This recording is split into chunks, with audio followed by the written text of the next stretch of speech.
I still have friends in Ireland that they contact me and they say, are you safe? Is everything okay? Can you walk out in the streets?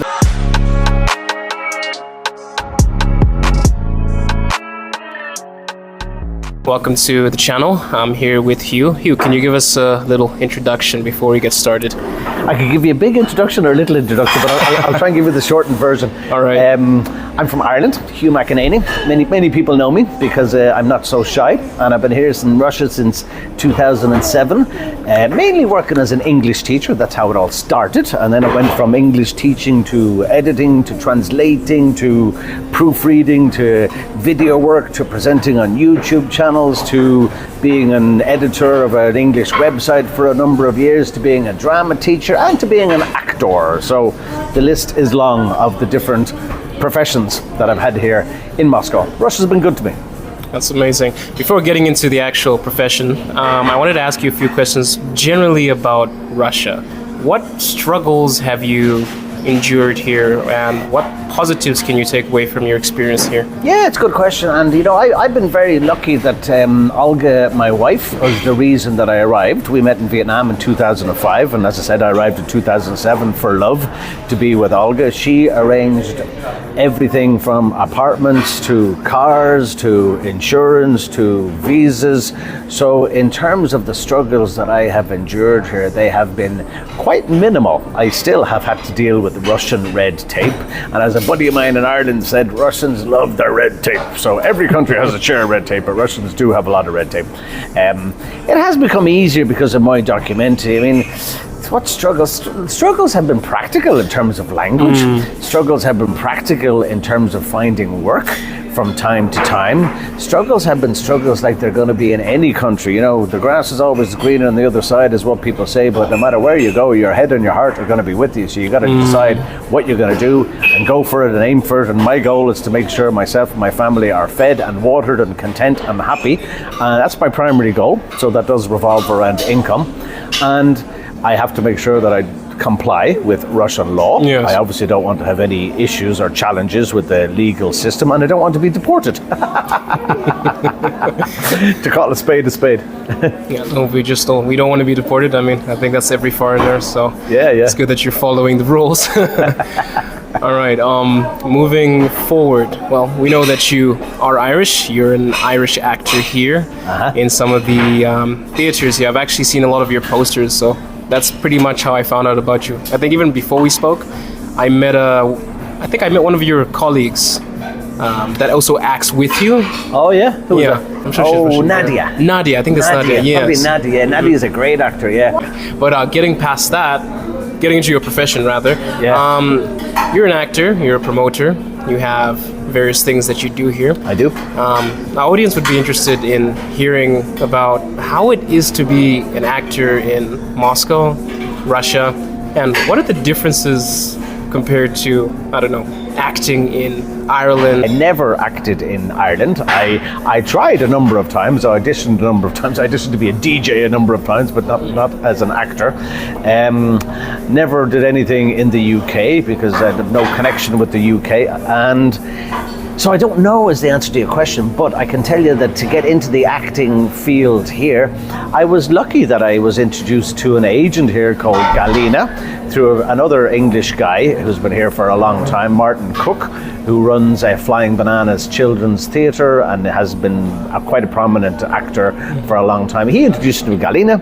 Galina is well known in the business to find English-speaking actors, and Galina first introduced me to a role probably around the end of 2020. There were a number of roles that she introduced me to. My father was dying in Ireland at the time, so I wasn't available for those. I was back and forth to Ireland to be spending time with my family as much as I could, and probably in the middle, or I'd say the middle of 2021 was the first role I had, and I was King George III in the Katerina Favorite. I see. And I was also, I was a reporter, like a journalist, an American journalist actually. And then I was an Olympic representative for the Olympic Games. Games was the name of the movie series actually, Games.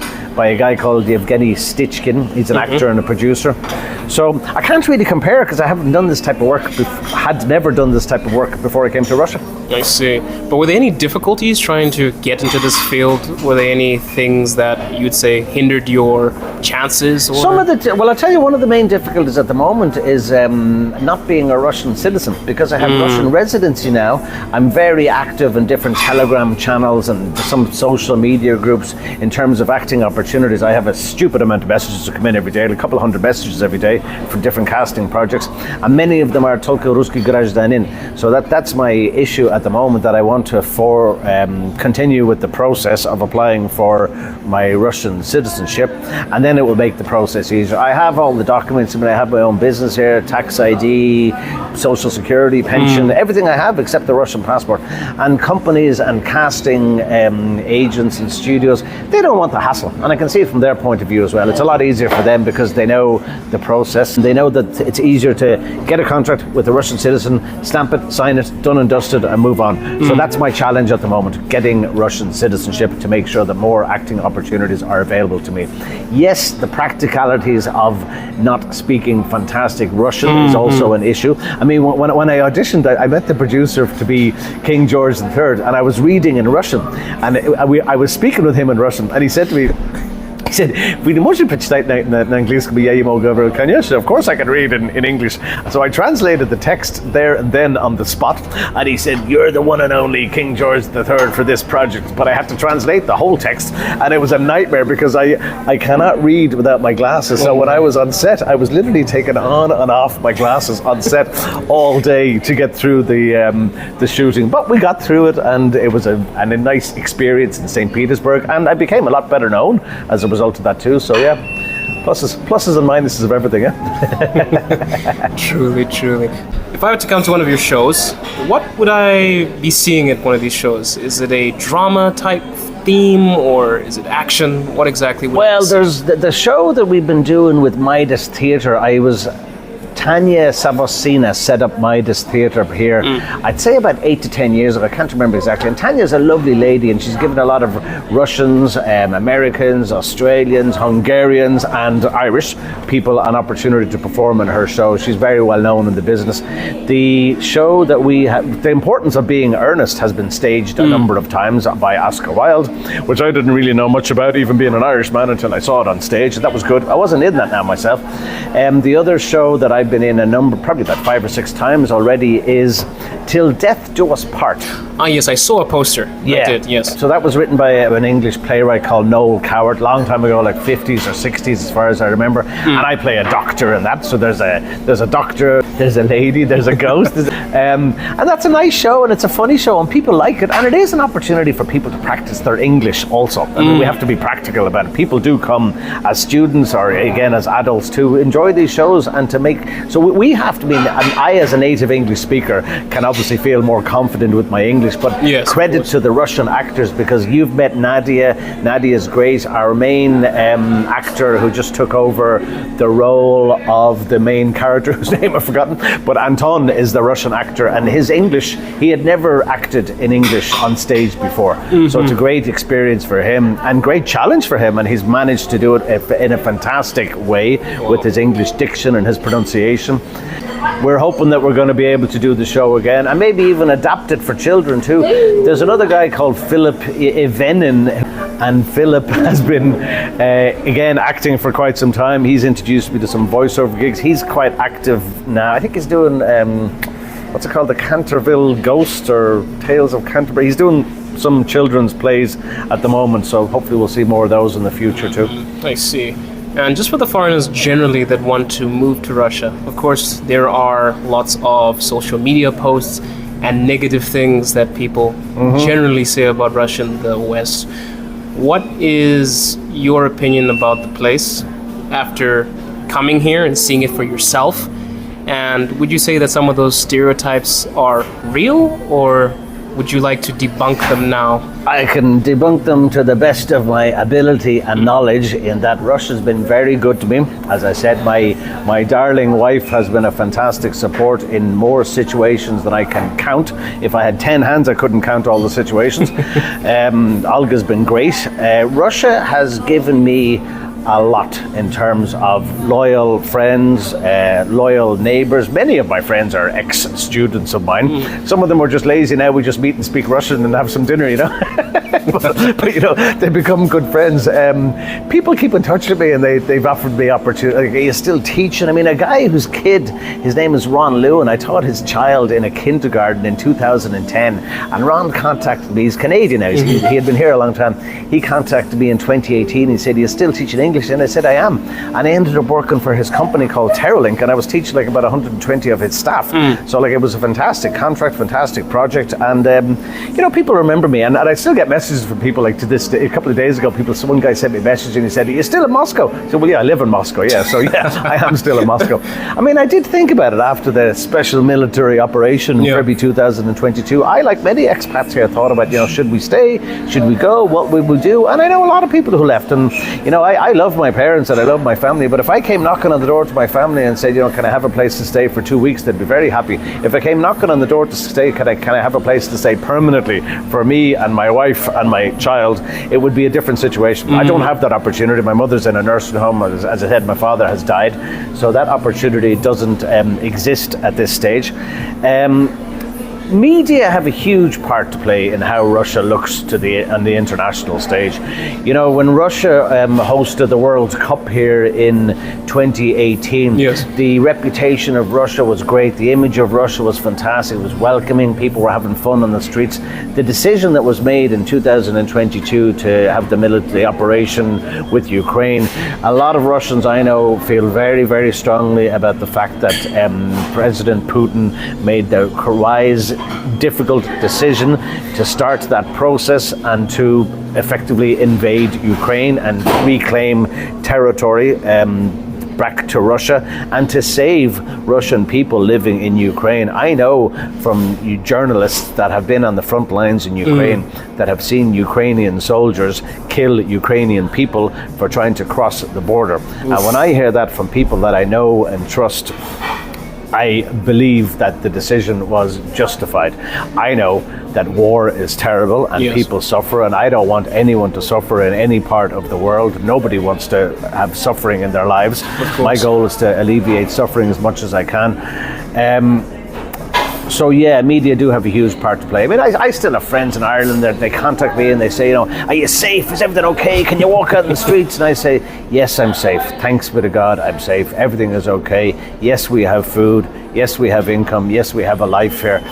Why is it for years that Russia has been the enemy of a lot of people? The Cold War happened between America and Russia, and it was us and them, and it was the Iron Curtain. And it was ignorance. So much of it was driven by ignorance, and then it was driven by corporations, and then it was driven by media. I'm far from a professional commentator in this field, but it's just sad that people have formed an image of a country they know nothing about.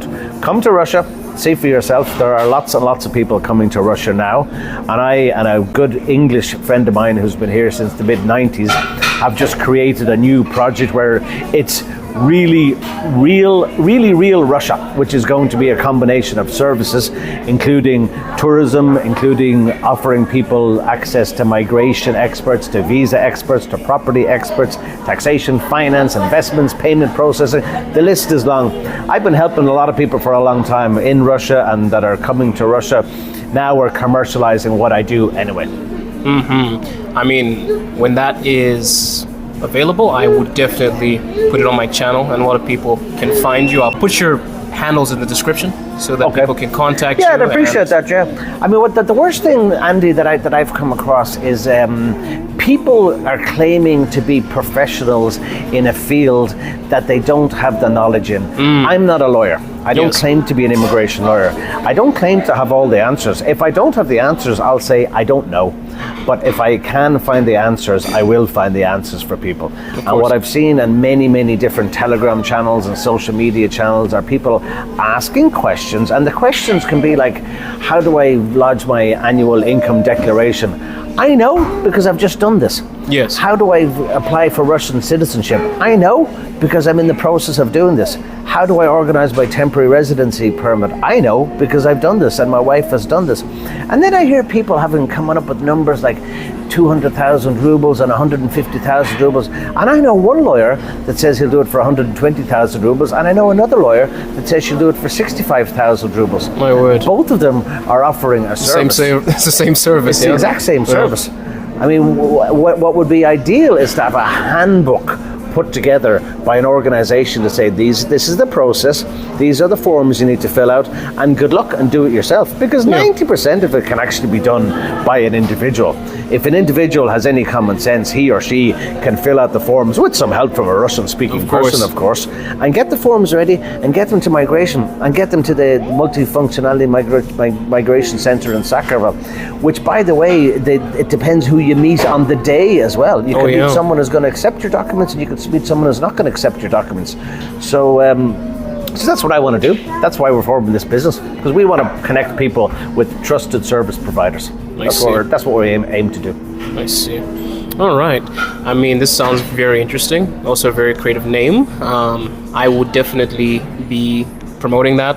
And sounds good to hear that there's an easier way for people to deal with documents. As you said, it's easier to actually do these things on your own if you know which direction to go in. Yeah. You know? I mean, there's going to be red tape issues no matter where you go.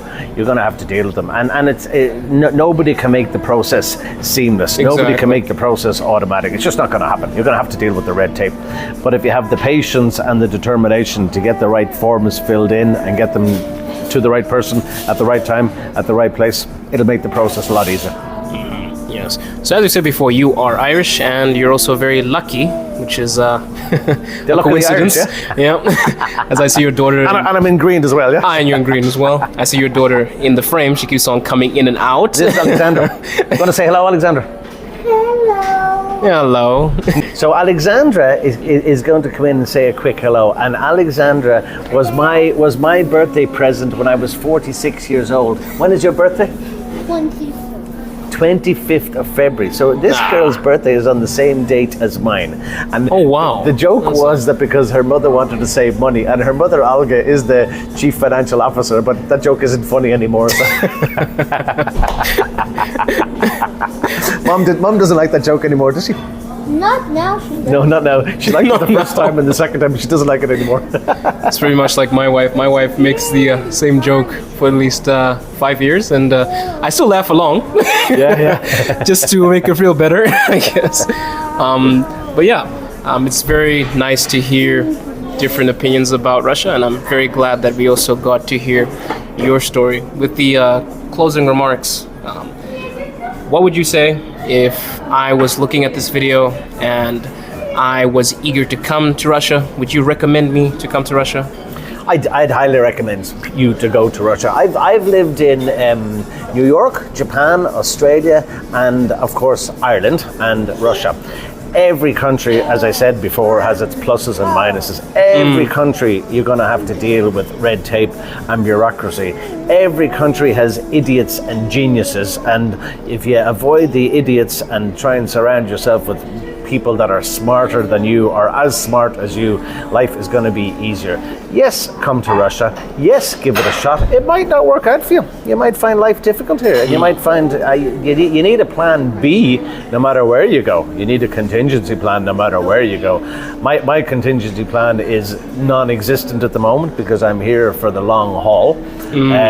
I'd still like to, I do have a dream of having a second home in probably Spain or Portugal, and myself and Olga and Alexandra are going to start learning Spanish in November to help get us. Alexandra doesn't know that yet, but we're going to start learning Spanish. So come to Russia. You got to check it out and get in touch with people. And you can be all over social media channels and Telegram channels and all sorts of different groups. get to look someone in the eye, at least on a Zoom call or a Google Meet call. I've had people talk to me about transfer money. I've had people talk to me about buying property. I've had people talk to me about getting their visa sorted. And then I just say to them, look, let's jump on a Zoom conversation for 10 or 15 minutes. And people say, I'm so busy. People are so busy, but they're not so busy to keep chatting away and typing away and be a keyboard warrior. And what information are you going to get from a person when you can't even look them in the face? My father always said, nobody wants to see you unless they know the person that sent you. And if you can have that connection with people face to face, it's going to make a huge difference. Come to Russia. We are going to have real Russian recce weekends for people to come here on our research weekend, including networking with other expats here, meeting Russians, meeting qualified, trusted service providers, and having some tourism experiences also in Russia. And I think it's a practical experience for people. It is a commercial business, but we don't plan to rip people off. We plan to connect people with people that we know and that we trust. That's what we're all about. All right. Thank you so much for no worries, Andy. this interview. Thanks for taking the time. Yes, everybody, I'm going to share his Telegram link. Also, there's a Moscow Pal group on Telegram. It has all the things that you need basically as a foreigner in Russia. I'll also put that in the description. And thank you so much for having us. See you guys in the next one.